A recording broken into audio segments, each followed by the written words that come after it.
who said the Civil War wasn't cool?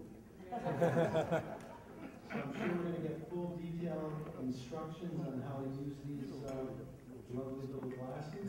Frank's going to come up and introduce our speaker.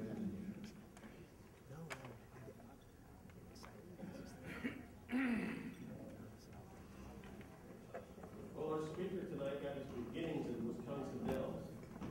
He's also experienced Summerfest, although not as he would have liked to have, because he was less than 21 years old and he was in Bobby. So some of you people that were in blue back in the day may have had first-hand experiences with Gary. He is a flatlander, but he did spend 30-plus years off and on going to a cabin in Miles County. He is a really smart man, though he's a Bears fan. Let's see, what else? He's probably a familiar figure to a lot of you folks because he's been on TV a lot, BBC, History, C-SPAN, and something out of Philadelphia or Pennsylvania or whatnot, their little cable network. He's also an award-winning author, written about co-author or editor. He's written about 20 books, 35 articles. And if anyone had brought a book for him to sign tonight, maybe at the end, he can borrow it and Ken will take a picture of him selling the book. Something like that. Let's see. He's full-time with as Director of History and Education with the Civil War Trust. And he's going to take photography and tell us all about the Civil War. I want to say it's, you know, like the ad, it's Adelman again, but this is the first time he's been here. So let's welcome Gary and enjoy the show. Thank you, Frank. Thank you all. It's great to be back in my original neck of the woods. Literally, I was conceived in the Wisconsin Dells, so he wasn't kidding. So my parents tell me, I don't remember. But my clicker doesn't work, so I will be hovering around there. Don't worry, my voice is loud. If you can't hear, I see that there are more chairs over there. I have a 3-hour talk to give in 50 minutes, so we'll get going now. You don't need your glasses yet or anything like that. So, Civil War photography started right as the Civil War started. You actually have Southern photographers shooting first here at Fort Sumter in April of 1861. They're not 3D yet. And you have different photographers actually coming out to Fort Sumter shooting these things right in April of 1861. But throughout the Civil War, you're going to have only a handful of photographers actually able to leave their studios. There are thousands of photographers in America at the time of the Civil War, but only a handful would actually figure out how to leave their studios and shoot documentary photos out on battlefields. And most of these people were either trained by, worked for, or worked with Matthew Brady himself. These guys went out with cumbersome equipment and difficult to handle darkroom wagons and sensitive glass plates, and went out in the field with bulky cameras like this and recorded about 10,000 pictures out on battlefields. They had these what's-it wagons or what-is-it wagons or mobile developing wagons, and here's a photographer with some of his equipment. You can see there, if you zoom in on these things, you see him holding one of the glass plates that would actually hold the image that was burned through those cameras during the Civil War. These things are huge. They're 4 by 10 inches. They're 7 by 9 inches. They're even larger than that. Incredible resolution on these things, and most of the original Civil War negatives exist. We have catalogs. We know which photos were taken, and the Library of Congress, the National Archives, and the Smithsonian institutions have most of them. This idea that they all went away in greenhouses is just made up and one of the many myths I'll hope to break today. That piece of glass I showed you would be burned onto a chemical called collodion with some light-sensitive chemical on top of that, and whatever it shot, such as the Dunkard Church at Antietam, would look like this after they developed it in their mobile darkroom wagon. If you either printed it or put a black background on it, it looked like this. Okay? Now, most of the Civil War photos, most of all of them, 80% or more, were recorded with a twin-lens camera so that they would be 3D when we eventually looked at them. This is no gimmick. Civil War photos were recorded by people as if 3D is the only way you would ever see them. They were recorded low to the ground. They were recorded with a foreground, a middle ground, and a background so that the 3D element would appear better. And we'll get into that a little bit later. Sorry, I forgot I don't have my clicker. And Civil War photographs ranged from Brownsville, Texas, all the way out to San Francisco Bay. But the majority of Civil War photos were not recorded out in those areas, because look at it this way. If you're a Civil War photographer, and you know, you have limited use of railroads, you can say, okay, well, I'm down in Mobile. Where should I go next? Let me spend 4 weeks and go up to Bentonville, North Carolina. Oh, I have a few more weeks to spare. I'm going to go down to Charleston and Savannah. Oh, you know what? I have another month. Let me go up to the area around Nashville. This is what it would be like to record Civil War photographs in what we call the West. To do this same thing in the East, all the battlefields are there. So not only do you have most of the photographers working in the population centers of the East, but you also have most of the photochemicals coming in through that area, and you have battlefields that are close together that people in the population centers care about. These are the battlefields people are hearing about during the Civil War. And in that fashion, these photographers went out after Fort Sumter into the camps of Union soldiers. Most Civil War photos are recorded not only in the East, but they are recorded by Union photographers. The blockade worked. The South quickly ran out of photochemicals, and what chemicals they had, they used for the more lucrative portraiture trade instead of wasting time going out to battlefields and camps like this. But for better or for worse, these are the boys of '61, ill-fitting clothing, you know, blousing their trousers into their socks, things that reenactors say are wrong, but they were doing this in 1861. They did not have, you know, anything to do, so they played soldier, they had fun. It was a grand adventure.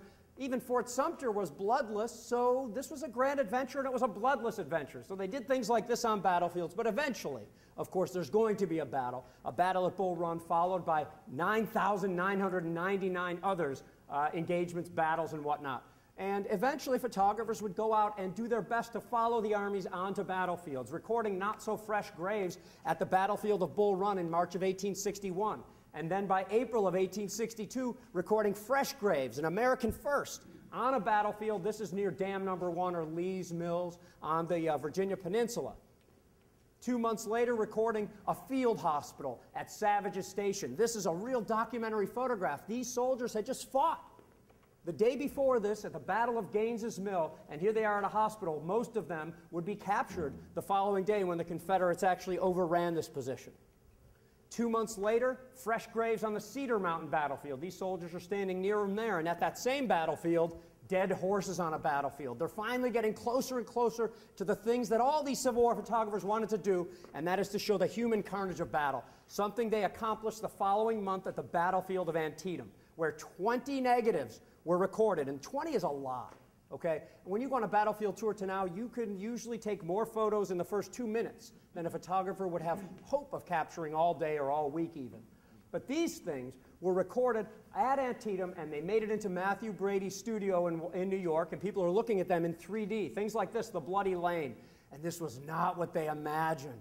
They had heard what war was all about, just like people who aren't in the military today. Even seeing films, you don't get the full picture. Well, they had an especially distorted picture of war at the time. War was glorious, and if you did die in combat, you would have been up near the top of that enemy's fort with an American flag maybe draping across your breast and a little trickle of blood coming from the corner of your mouth maybe. It certainly wasn't this, piled up, lonely, far from home, face pressed to the earth. It is the antithesis of glory, and these 20 images shocked the nation when Matthew Brady unveiled these things. The most famous quote about it, a New York Times article said, "If Mr. Brady has not taken the bodies and laid them across our dooryards, he has done something very like it." Now, you might think, by the way, that people would see this and say, we have to end this war, and some did. Okay? But just as many people, including Abraham Lincoln himself, said, we have to continue this war so that these dead shall not have died in vain. So photos do both things, and we still talk about these things when you see coffins coming home from overseas today. These 20 photos were followed by 3 more at Corinth, the only photos of dead soldiers taken in the West. 1 at the Battle of Second Fredericksburg as part of the Chancellorsville campaign. 37 at Gettysburg, more than anywhere else. 8 at Fredericksburg in 1864 outside the battlefield, 6 at Spotsylvania, and 22 at Petersburg. Exactly 97 photos of dead soldiers on battlefields. Exactly. Every photo you've ever seen in a Civil War book or seen in the Ken Burns series or any movie, if that soldier is actually dead, it comes from one of these 97, and therefore, this is a precious resource. We don't have many of these things to look at. We have a teeny percentage of the actual soldiers that were killed in combat actually photographed. Maybe that's a good thing. But this was a difficult recipe for photographers to accomplish. Think about it. These are Union photographers, and they're recorded in the East. The Union did not have a lot of victories in the East, especially at the beginning of the war, and they needed to be right next to the battle when they didn't know where the battle was going to take place, and they needed to have easy access to that battlefield as soon as possible before the soldiers were buried. So it's a very finite resource that we can look at when we talk about Civil War photos. Civil War documentarians were not only concerned with securing the human carnage, of course, in what seems like a normal photo taken on Morris Island, you can actually see that all these people are watching something in the distance, and when you zoom in, you can clearly see that there are Union ironclads firing on Confederate positions in Charleston. You see the ironclads and the monitors here, and the ironclad warship belching smoke. There are actual photos of Civil War combat. Maybe not the type you'd imagine with lines running back and forth, but this is the best we can do. They accomplished that during the Civil War. And all these photos, whether they be still shots, camp scenes, or otherwise, would be sold as little stereo views to be seen in 3D, or as photos like this. Here, the Burnside Bridge, a big 7 by 9 inch print directly made from the original negative. Now, you couldn't print a photo like this in a newspaper, Harper's Weekly, Frank Leslie's illustrated newspaper. You couldn't do that at the time, so they would give it to an artist and convert it to a woodcut or an engraving.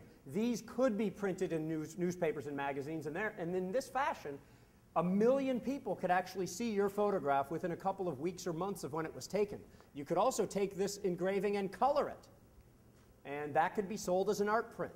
So you could buy the original photo, and by the way, with the woodcut, you sometimes take liberties like adding the soldiers, if you'd like. You could color it and sell it that way.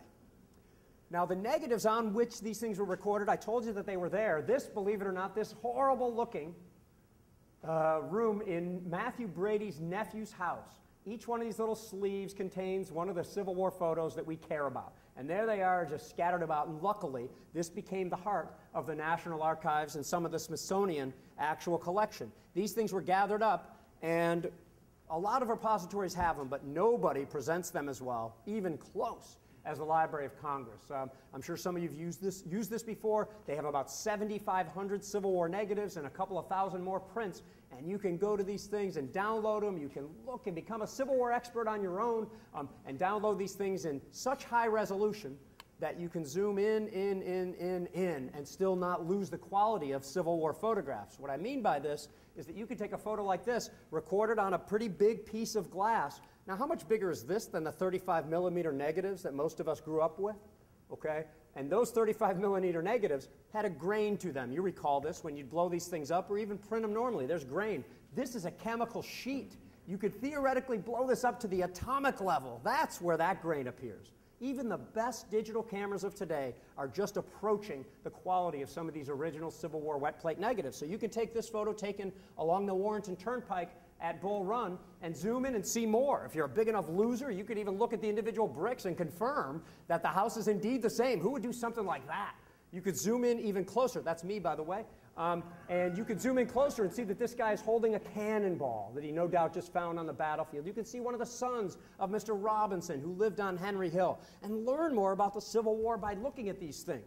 This, even from a print at the National Archives, which I scanned at a higher resolution and started wondering if I could read any of the grave names on the temporary headboards of Confederates. And by the way, this photo was taken right next to the visitor center. This is the parking lot here. This is where Griffin's guns are deployed on the first battlefield of Bull Run. And this place still fills with water to this day, which is really cool. But in zooming in on them, I could only kind of read one of them. And I could only see part of it. JTM, Lexington, Virginia. And only one person remotely fit this. This is John T. McCorkle, Rockbridge Graves. He was a school teacher, 22 years old or so, from Lexington, Virginia. And he fit perfectly. And, you know, he's been moved to a Confederate cemetery. But maybe this is the best we can do for him. But at least we know that whatever we read about John T. McCorkle, that he has died there, and he was on top of Henry Hill and then was moved somewhere else. I think we owe it to these guys to do it. You can also zoom in on the photos of the dead themselves. This one, a particularly young Confederate soldier, but by turning it upside down and looking closer, this might be disturbing to some of you all. That's not my goal. My goal is that you can see the thread in his clothing. You can see the beard, that he was probably his first beard, that he was growing probably to fit in better in this army. When he charged into battle 2.5, 3 days earlier, full of life, and now just a nameless soldier. We have no idea who he is, but maybe figuring, looking at this stuff and looking at his hair and everything, I think it humanizes it and has us understand the Civil War a little bit better. That goes for even you could say a happy or a disturbing scene, depending on how you look at it, a cockfight outside of Petersburg, right in between some of the large battles that characterize the siege of Petersburg. Here these guys are about to have a cockfight. If you zoom in on it, I don't know what just happened there, but it should be of some concern to me. Let's try it again. Okay, well, I skipped a couple. But I was only going to show you a blow-up of the Atlantic Monthly that shows up in there, which is pretty interesting for a kind of a brutal scene where, you know, cocks are killing each other, and then there's some guy holding up probably the most genteel magazine in America at the time. But also in that same thing, there's a guy smiling. Yes, people in the Civil War smiled. They're just like us. My #1 lesson from the Civil War, when you read their letters and everything, the undeniable lesson is how much like us they are. Our lives might be a little bit more complicated, and you know, maybe we live longer or something like that, and they're probably hardier than us, but they're just like us. And people smiled in the Civil War like crazy, not just in photos either. Here at the Miller farm in Antietam, just weeks after the battle, standing, you know, this is Miller's cornfield. There's bodies all over the place, and yet there's a girl who apparently, whose sister probably got head lice or something. I mean, they didn't shave girls' heads back then too much, but she's smiling on the porch of this Miller farm. Who knows why? I mean, she's a younger girl.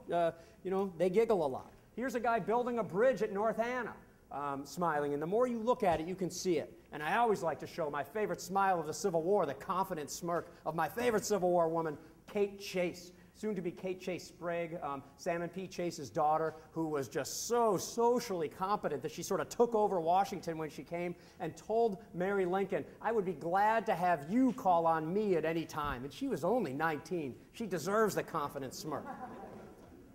You can also learn things by looking at more than one Civil War photo, such as this one, an uninteresting photo of some of the pontoon boats at Dutch Gap Canal outside of Richmond.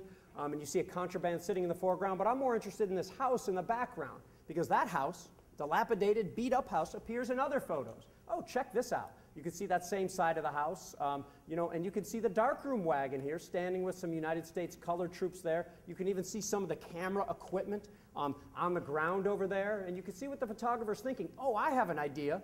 Let me drag this barrel over here. Let's give these guys some guns and stage one of the most famous photos of the entire Civil War.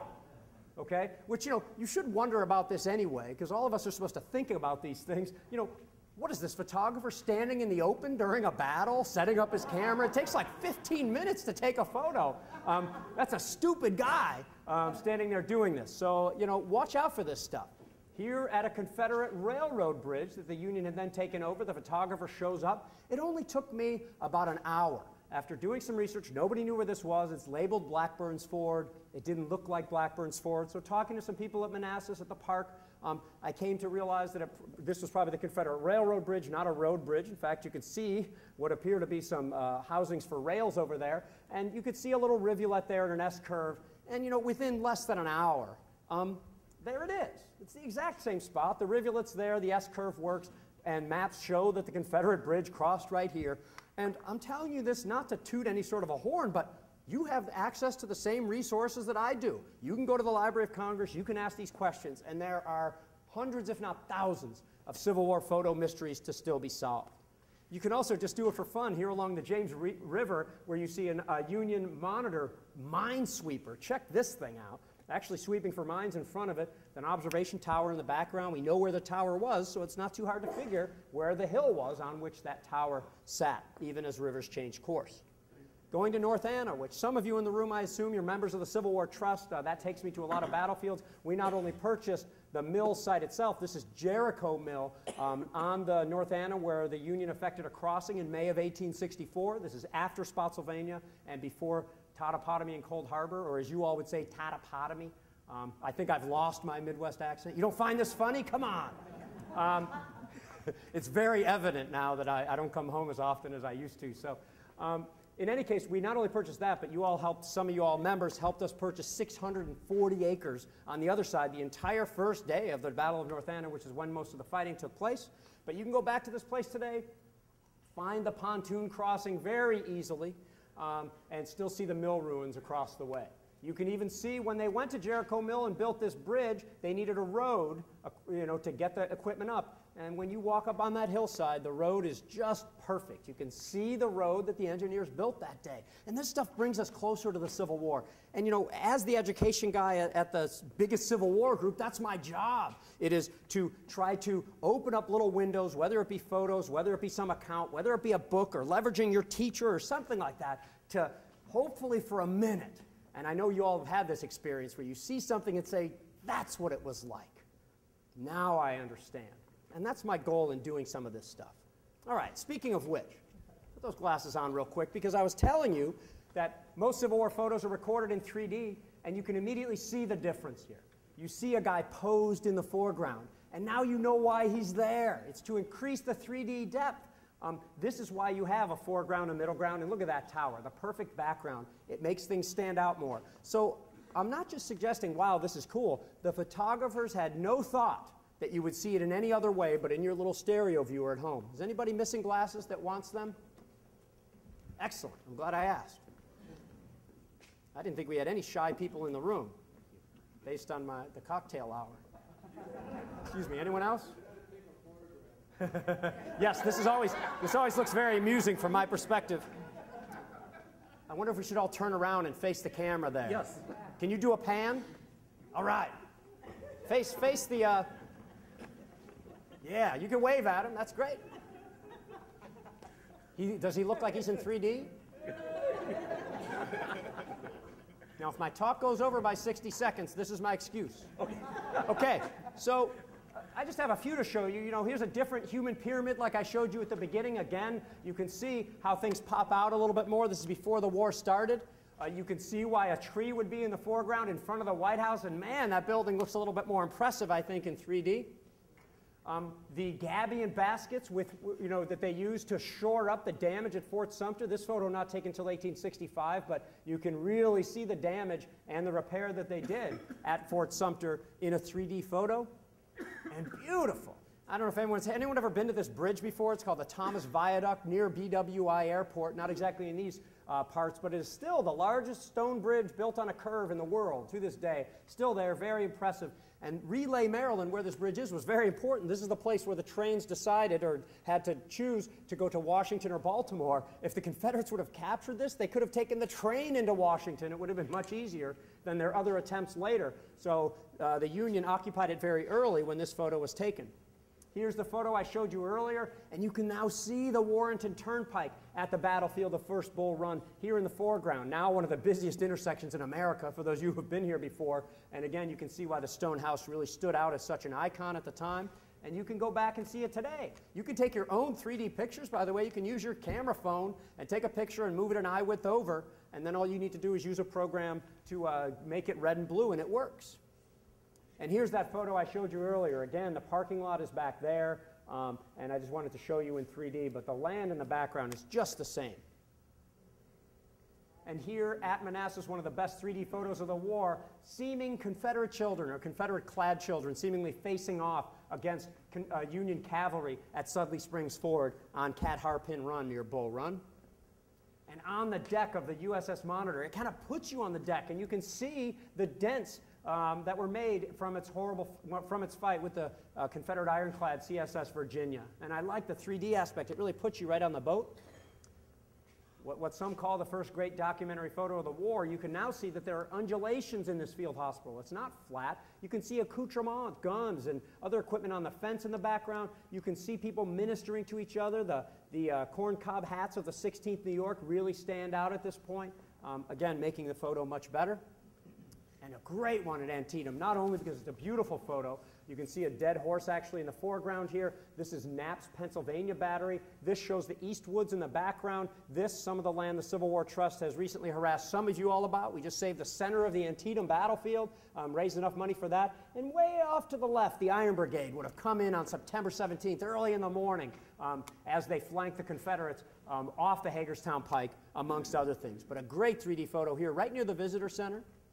Here's some of the dead being buried at Fredericksburg, one of the 97 photos I actually mentioned.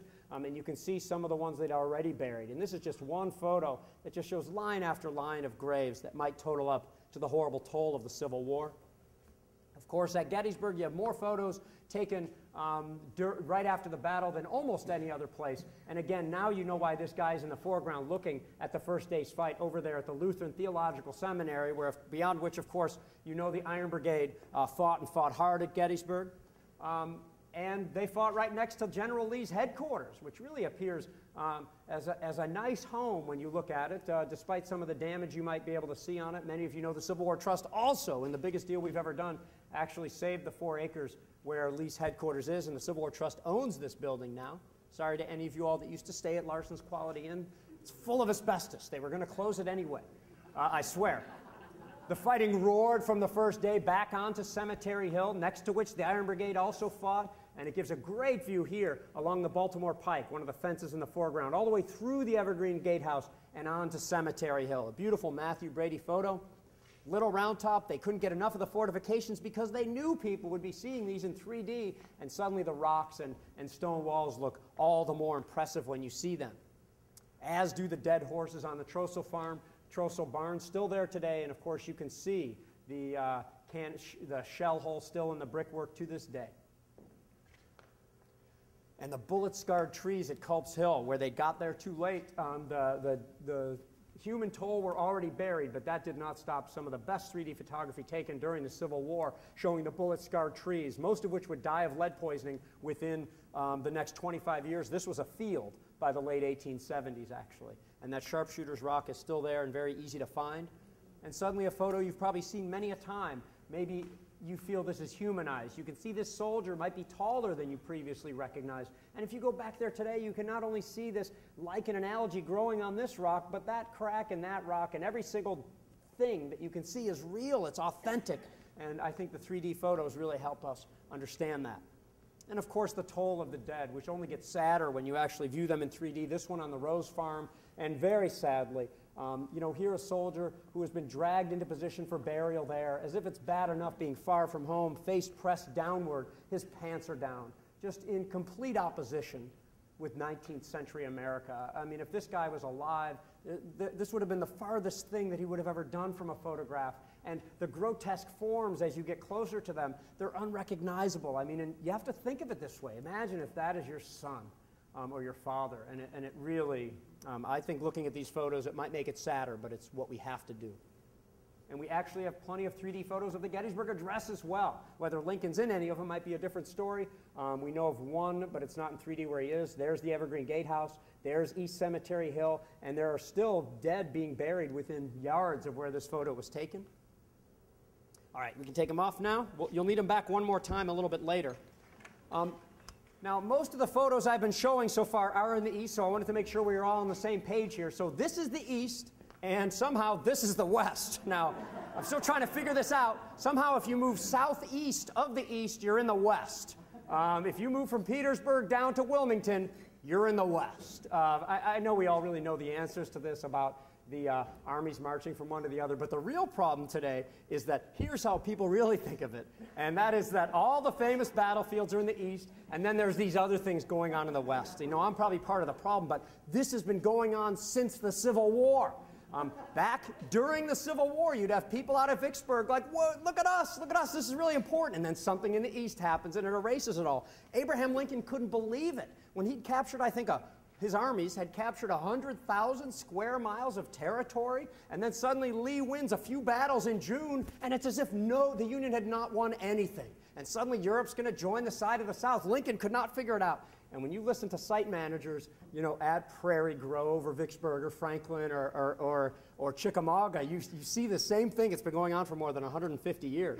But we do have plenty of Civil War photos from the West. It's only 5% or so, but that leaves us with a lot. We especially have a lot around Chattanooga. A rough photo, but one of my favorites, Joseph Hooker standing in the shadow of the mountain he helped capture a month or so earlier. And that place you can just go right back to. And in one of my greatest coups, I had a guy from Vicksburg, Mississippi stand and play Joe Hooker. He didn't like that, but he was the tallest guy there.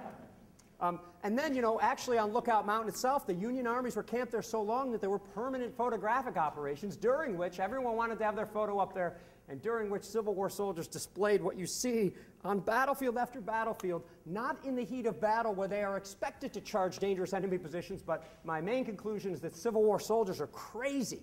Look at these guys getting closer to the edge with every photo. I mean, look at this nut who actually gets all the way over to the edge and dangles his leg even lower down.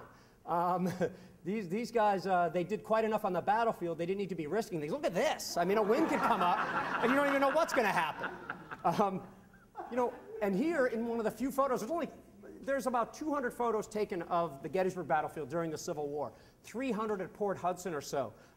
You've got 500 at Richmond or so, and you have 3 at Shiloh, 21 at Vicksburg. That's the problem in the West. We don't have a photographic documentation, but this is one of 3 photos taken there. But you know, if you zoom in on these boats again, you see just like, oh my God, are you supposed to cross across this thing? And I started looking at more photos of boats and whatnot, and apparently people are crossing with heavy loads on these little planks here. I mean, this is just insane. What's going on here? Where's OSHA during the Civil War when you need them? I mean, this is a crazy thing to live through. Now, another thing that just last fall by chance, I said, oh, I like Atlanta. Let me look at some Atlanta pictures, okay? And long story short, because I asked that question, I was able to link 40 different photos together, most of which had never been linked together before, mostly on my train ride home. I'm a train commuter, so I was just able to do this while I looked at it. I know something about the Atlanta campaign, but I'm not so familiar with the stuff that it gave me a particular advantage. My point being, anybody could do this. And I linked these 40 photos together from Peachtree Street over at Fort K all the way down below what they call Fort W. I did it mostly by looking at some of the most famous structures, and the number 1 most famous one, it's not in this photo, but that's the Ponder House, the Ponder Mansion. You might know the photo.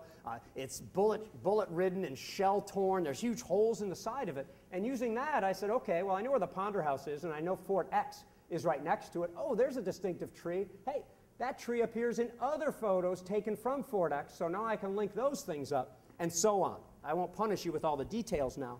But from Fort X, now that I know how that relates to the Ponder House, I was saying, hey, these 2 photos, they show the same background. How close together are they? Well, I see distinctive dimples in some of the sandbags and a distinctive branch coming up. Okay, that's the same place. Hey, when I looked in the background of these 2, I noticed that I could see, I'll show you, like kind of a damaged building. And as soon as I saw it, I said, hey, that looks familiar to me. I wonder if it could be.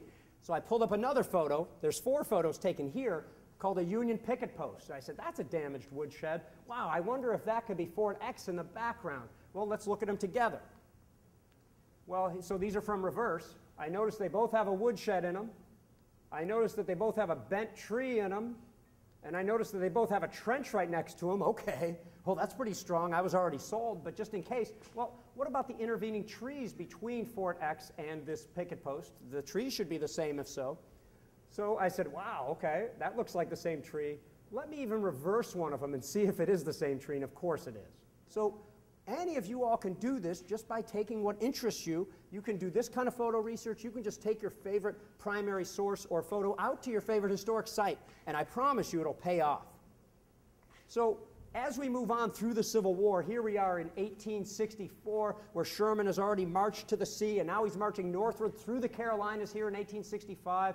The capital at Columbia gets burned, probably by both the Union and the Confederate Army, from what I read about it.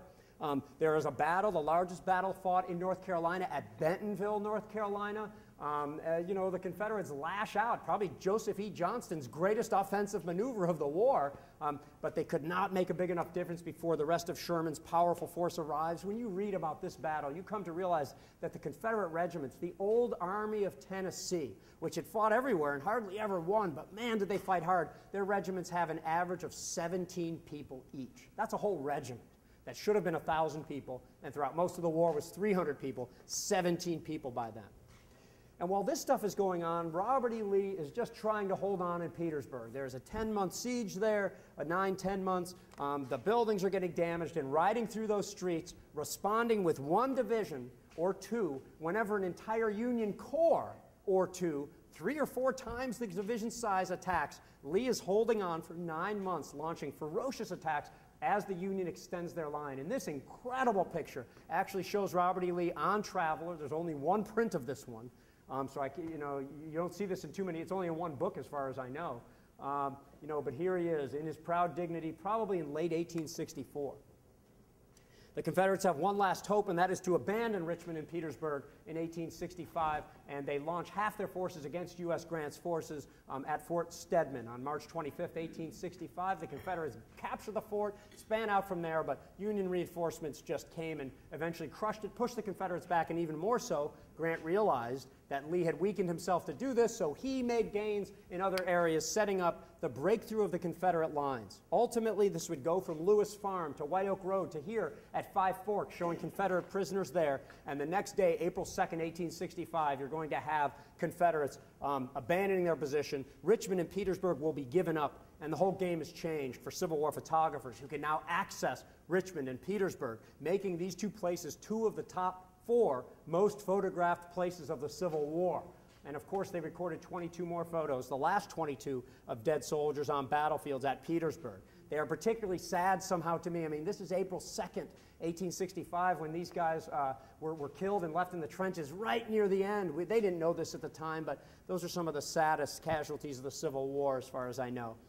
Some of them were posed, and you can see that some of the implements appear in various pictures, but this particular bloodied Confederate actually appears in a unique photo that actually shows a dead African American laying next to this guy. Now, it wasn't me, but somebody revealed in Civil War Times about 3-4 years ago that this soldier with the torn vest and the calico pants and the boots there, this gentleman, appears very much alive the following day in Petersburg, okay? So he's got the pants, he's got the vest, everything. Now, I was always bothered, though, that I can't see this side of the soldier. I wanted to see that torn vest to really make sure that he's not just another guy that might be wearing the same clothing, as unlikely as that seems. And then finally, just about last year, I found another picture taken in Petersburg. And the way I know this is the next day is because the Yankees took pictures first at the forts, and then they moved into town. They didn't have access to the town until after they'd already gained the forts. And when you line these two things up, man, you can see that rip right there, and you know it's the same guy. So what this is not the only known photo of an African-American dead on a battlefield, but rather the only known photo of somebody posing dead next to an actual dead Civil War soldier. I don't know what that teaches us other than about some of the unscrupulousness of photographers. Now, at that same fort, there's another photo, and you could see two guys laying on one of the Confederate parapets, and you zoom in on one guy again, and I see, oh, he's got the torn vest, he's got the same boots, he's got the same shirt, but he doesn't have calico pants. So they're different pants. Did this guy change pants during the photo shoot? Or are there two guys with a torn vest in the exact same spot? I have no answer for that yet. And there's the photographer, T.C. Roach, actually lounging on. This is what you did, I guess, at the time. Pretty weird. Of course, while this is all going on, Robert E. Lee is moving westward, trying to hook up eventually southward with Joseph E. Johnston. They fight at Sailor's Creek. They fight here at Appomattox Station. But you know what happens the next day. Robert E. Lee will go to the McLean House and surrender to Ulysses S. Grant. Here he is riding away in his proud, the worst moment of his life. I mean, I think deciding to fight for the South was easy by comparison to actually surrendering the Army of Northern Virginia. And the McLean House itself, anybody here by chance go to Appomattox 150? Now that was way to go, yeah. That was really a meaningful event. I am not glad the 150th was over. This has been the greatest 4 years of my life, but I don't run a newsletter. So I can't say that, but many of you know the McLean House was dismantled to be brought to some town around here, but it never did. The bricks disappeared, but they did a great job really rebuilding that same house in the exact same configuration. Even the interior, which was picked clean. Poor Wilmer McLean, who, you know, moved away from Manassas because the battle started near his house, and he moves out to the middle of nowhere. Even today, Appomattox is the middle of nowhere. Then, of course, everything of his becomes famous, and people take it from him, promise him money that he never gets, and you can still go back to that same room, and some of the original materials are actually back to the room today. The courthouse itself burned, but the walls are still original. Great opportunity to visit when you eventually make it out there. In these photos, you can see all sorts of cool things. Here's Wilmer McLean himself actually standing weeks or months after he had become famous at Appomattox. In one of the other photos, you can actually see a guy who appears to have a ridiculously tall top hat. I mean, look at this. It's actually part of a light post, but for those people that think it's part of a top hat, there's only one person it could be if he has a tall black hat, and that's Abraham Lincoln. as you well know, because you go on eBay today, and anyone with a top hat, even if it's from 1870, that's being sold as a rare Abraham Lincoln photograph. So, you know, I run into this all the time as a Gettysburg guy. They just show photos here, and, oh, that's a top hat, that's Lincoln, that's Lincoln. And so I do this only somewhat sarcastically because it drives me crazy. Now, after Lee surrendered, they're still fighting, and it's incredible. Joseph E. Johnston and William Tecumseh Sherman are, you know, negotiating the surrender of Joe Johnston's armies at Bennett Place in North Carolina. And while this is happening, it took 2 weeks because they both tried to do too much, and Washington flipped out when they saw that he was trying to make political decisions instead of military ones. But during this time where they're talking surrender, here are paroled soldiers from Appomattox walking their way down to Greensboro, North Carolina, and mingling with the still active soldiers. I mean, just think about this. You know, that's getting confirmation to these soldiers that the South's mightiest army is now surrendered. So it's an incredible time. There's no such thing as reading too much about these incredible events. But eventually that would happen April 26th. Throughout May and June, you're going to have the rest of the Confederate forces surrender in the Trans-Mississippi, at Galveston, Texas, out in Oklahoma under Stan Wadey. In Irwinville, Georgia, May 10th, 1865, Jefferson Davis will be captured and imprisoned at Fortress Monroe. I don't know if you've ever been to the casemate there, but man, they have it all set up just like in this drawing with the same chair and the same window. You can even take some loser friend of yours and sit him in the exact same spot and then make fun of him at talks that you give.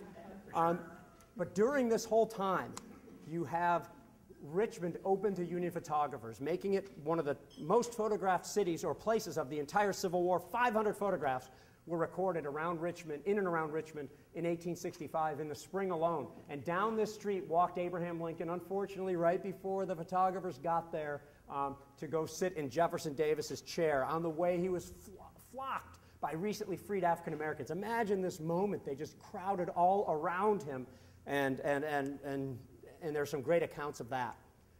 If they would have walked by Libby Prison, they would have seen not Union prisoners in the windows, but Confederates imprisoned in their own prison, in the infamous Libby Prison, which was, of course, moved to this area for the Chicago World's Fair.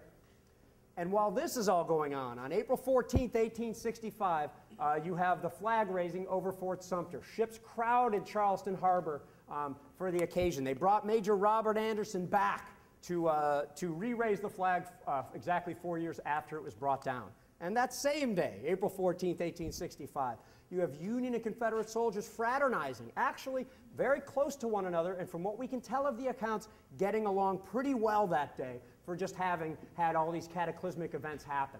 But this is April 14th, 1865, the same day Abraham Lincoln, after enjoying one of the best days of his entire life traveling through Washington with Mary Lincoln, goes to Ford's Theater to see Our American Cousin, an incredible hand-colored photo of Laura Keene, showing, I think, some of the charm for which she was known at the time, and an actual playbill of Our American Cousin. And you know the story. Lincoln sits in that chair, him there, Mary, and then Clara Harrison, Major Rathbone there. John Wilkes Booth sneaks into that door there. There was not a guard there at the time like you see in the photo.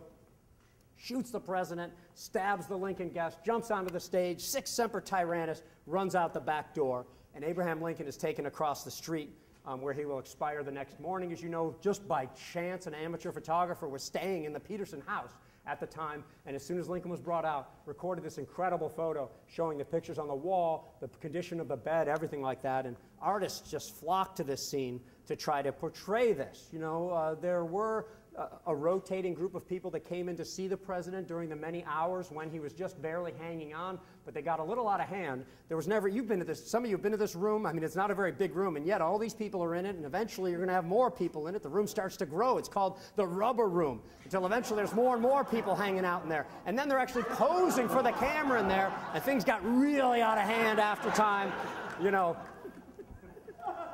Thank you. And while this is going on, Robert E. Lee has returned back to Richmond, to his rented home. His wife was sick. He was anxious to get home, take off that uniform, and he returned to this house on Franklin Street, still there in a really good state of preservation, owned by a home builders association there. But it is behind this house that you have just this humble porch. It's a backyard porch. But this is where some of the most iconic photos of the entire Civil War were recorded. Robert E. Lee with members of his family and staff standing just 11 days after Appomattox I'll point out a crack in the door right there. Some of the bricks he's standing on, you can actually see the stand behind him to keep his head still. This is something they did a lot in the Civil War for a 4, 8, 12-second exposure. The most famous of them has him, silhouetted almost by a cross in the door right there. So you can go back to this place today, and you just can't help it. It's really, really cool. You can stand on the same bricks, the same crack in the door. It's the same door, probably the same doorknob as well. So you want to take another look at that photo, figure out how Robert E. Lee looked and felt, and then stand there and look just like him, just like him. And then if you realize you failed, you try it again. And you realize maybe because you're a Yankee, maybe it doesn't work. So you go there, take another look, put on a Confederate coat. Aha! And maybe that works a little bit better. I probably have 40 of these with which I won't punish you today. But about this photograph, if you zoom in on it, you can actually see in one of the versions, up in the corner it said, "Don't use," scratched into the actual negative. And if you look at a lot different part of this, you can see that right next to the door it says, "Devil," right next to it. So what happens here is that some Union soldier took the Confederate commander, wrote "devil" on his house. Brady and his guys realized it and said, maybe we don't want to use this one. And in some of the other photos, you can see it's been smudged out. So you can establish the orders of the photos that are actually there. So an endless number of things you can learn by doing the Civil War photo stuff. And this is a very crowded month. This is still April of 1865. John Wilkes Booth is on the run. You know he will meet his end at the Garrett Farm on now what is a median strip on Fort A.P. Hill, and some of the other guys are captured, including Lewis Payne, who is really captivating. They shot something like 15 photos of him because he was a good-looking dude. They shot him from the front and from the side. The first example of our modern mug shot that I now know of, which they do for all criminals, it seems now. And there they are, taken out that summer on a very hot day to what is now Fort McNair National Defense University, and they are brought up to the gallows. You can see George Atzerodt, who was supposed to murder the vice president and didn't. Davy Harold, who took part in the plot and stayed with Booth.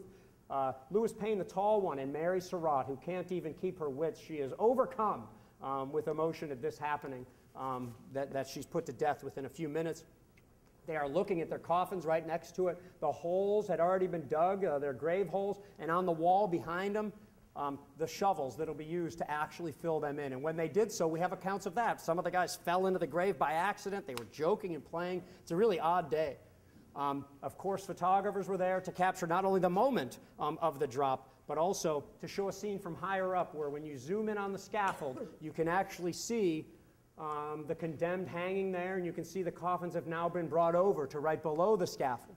They were probably placed in as soon as they were taken off of the ropes. In the background of this photo, you can still see the unfinished Washington Monument, as well as the Smithsonian Institution's castle standing out as one of the greatest edifices in Washington. And I don't believe it, but some people like to say Little Round Top and Big Round Top, visible right there at Washington, D.C. And of course, you can go back to Fort McNair now, and you can see that while a lot of it's changed, this building is still there, but the bulk of it is a tennis court now, where this famous scene took place. It's still not over, of course. You have the following day, after John Wilkes Booth was captured, the greatest maritime disaster in U.S. history. The USS Sultana, or the steamboat Sultana, would sink with thousands of Union prisoners on it, former prisoners just going home. Another really sad ending to the Civil War. You have another land battle the following month at Palmito Ranch, ironically a Confederate victory.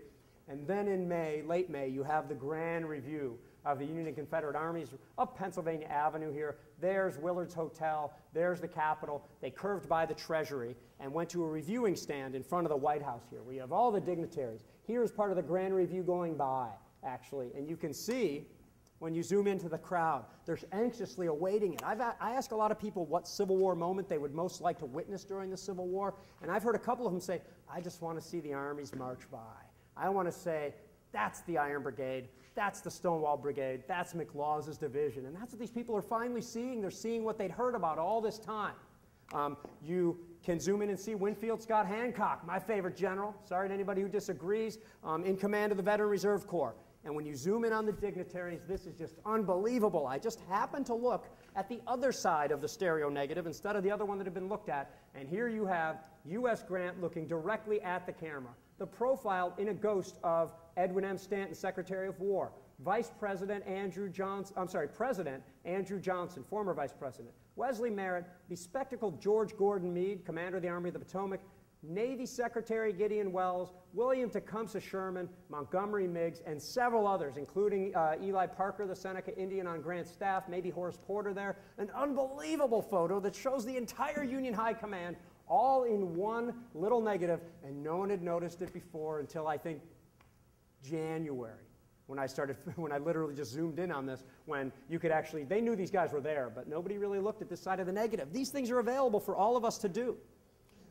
So after this is all over, of course, we're left with the dead. 620,000 is the number I still use. Some people now say 800,000, 700,000 because of a study that was done not long ago by a statistician. But that study just said that it's somewhere between 620 and 850, a completely unhelpful figure. Imagine your weatherman saying you're going to get from 2 to 80 inches, which they actually do sometimes.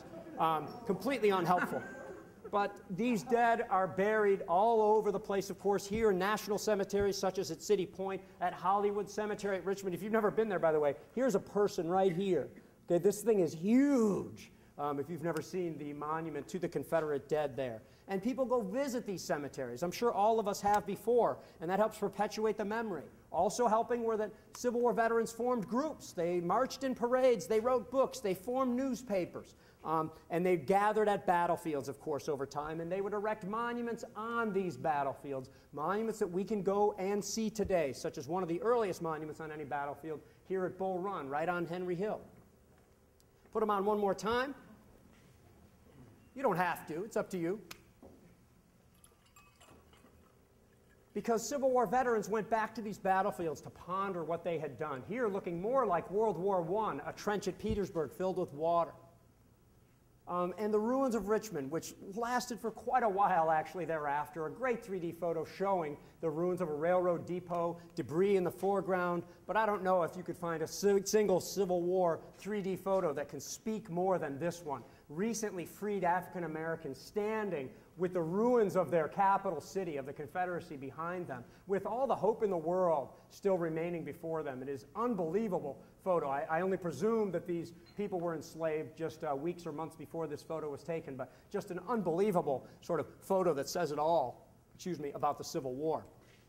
The veterans themselves would go to places like this, like Little Round Top, and mark their deeds and say what they did where. And if we were lucky, people like this, early historians, would actually mark it all down where these veterans said what they did before their memories were gone or before they were gone themselves. Battlefields like Gettysburg and many others would be monumented like crazy as sort of ongoing memorials to the Civil War soldiers.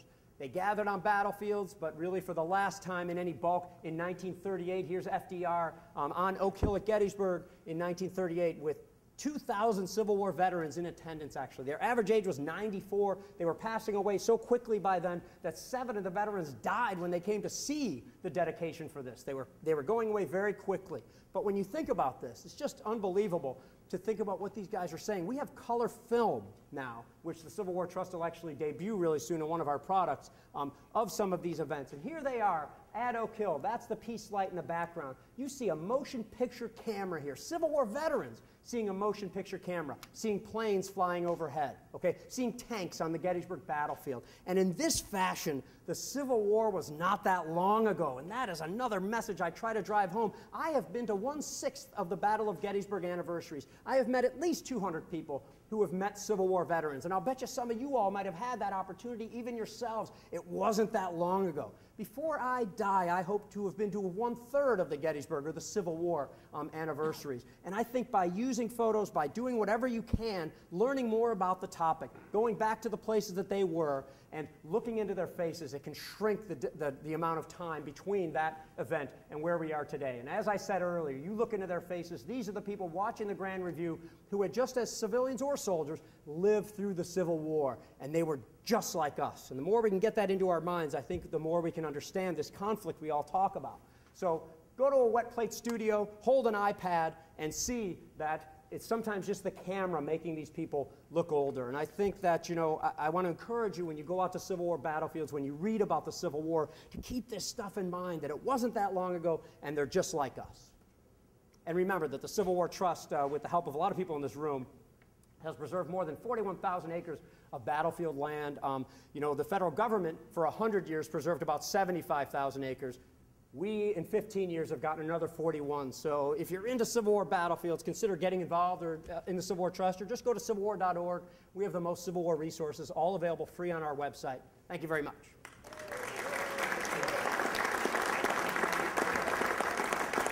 How did I do on time? Am I in trouble? That was all one sentence, by the way. Thank you. Unless I'm rejected, I'll take questions. Should I not take? I can take questions if you have any. Civil War or Star Wars. I'm good at those two things. Sir?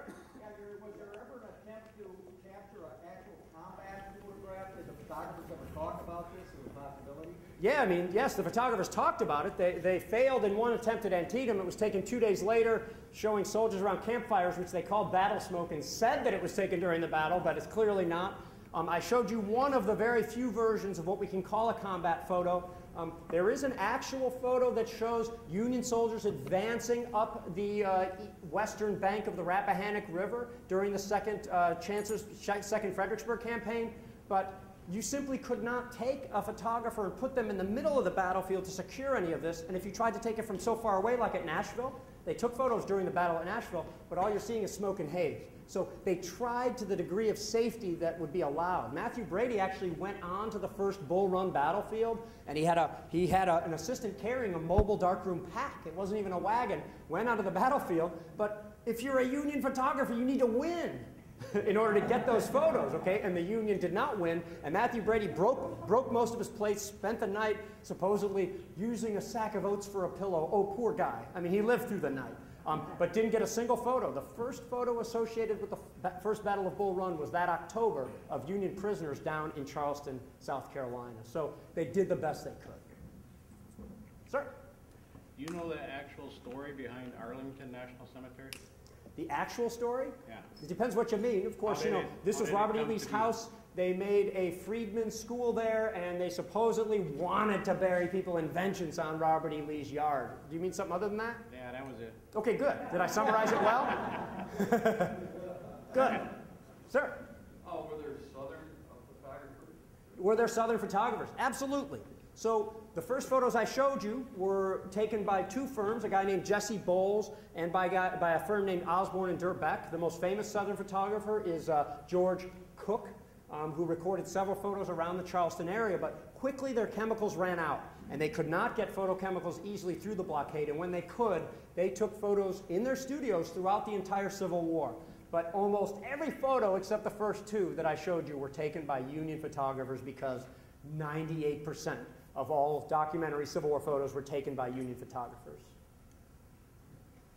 Why do you get the 3D effect from some photos but not others? Is it all in the development of the photos, or why is it that you get the 3D effect? All the photos I showed you, if they're actual 3D, you can do sort of a fake 3D thing, but all of the actual photos I showed you in 3D were taken with a twin lens camera, two lenses, separate photos, an eye width apart. So you were recording two pictures a little bit apart, like the way your eyes process things as well. Now, if you do that well, low to the ground, having a foreground, a middle ground, and a background, that should come out as great 3D. Now, you can do it that way and have bad 3D if you're just taking a picture of a field with a cloudless sky or something like that. Clouds didn't really come out anyway. So it was all in the composition and the camera you used. And then, in my case, it could be that I did a better job assembling 3D in some cases better than others. You can also do hyper 3D, which is what they do from aerial photographers during World War II even. They would take them further apart so that buildings and mountains jut out at you so you can see it more. So it's manipulatable. But the Civil War version always had it just an eye width apart, and if it was a good, well-composed photo and good contrast, it should look great in 3D. I have guys standing behind me, so I think they'll tell me when it's the last question. One of the ways of reproducing maps was making black maps by photographers. How much of the photographer's time was spent reproducing maps versus taking photographs? If you heard that, it's how much time did they spend reproducing maps? We don't know how much time they spent. We know that there's only a handful of photographers officially working for the government on contract to do so. We have pictures of this equipment being used to copy maps, but I don't think I think that they did this between campaigns. Alexander Gardner did it, Russell did it, and another guy I'm forgetting did it, and George Barnard did it. So I would say not a whole lot. You know, you only went to so many places and needed so many maps. So I think infrequently would be my answer, but it's a guess. As is my whole talk tonight, by the way.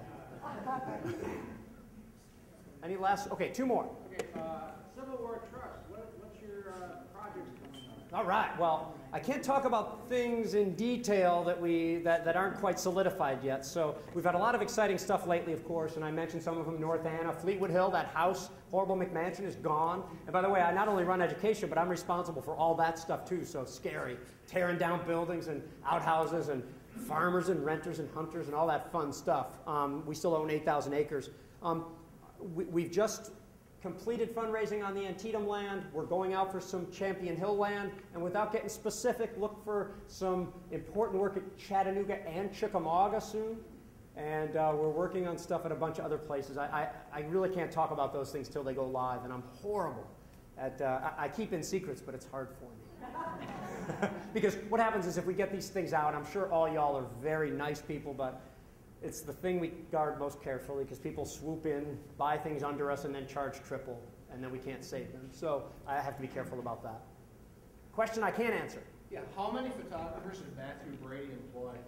How many photographers did Matthew Brady employ? It usually wasn't that many at a time. So first of all, he had studios in New York and in Washington. He had Alexander Gardner run one, but Brady, a horrible businessman, hardly anybody worked for him for very long. So it seemed like he had 2 to 4 photographers at a time, maybe a couple in the studio and a couple out in the field. Very expensive to keep photographers out in the field. Sometimes he would contract a few more to go out into the field, but the fact is there's so much about Brady we don't know. There's even a new biography about him that is attempting, 2 years old now, attempting to construct some of it. So when we know that when Brady went out to the field, he had 1 or 2 assistants with him doing most of the work actually, and we don't know that he had multiple teams in various parts of the country. It seems like Brady guys were in one place at a time, which keeps the number small as well. So kind of a guess because we don't know, but it's not that many. I'll be glad to take questions offline afterward, and again, thanks for having me, y'all.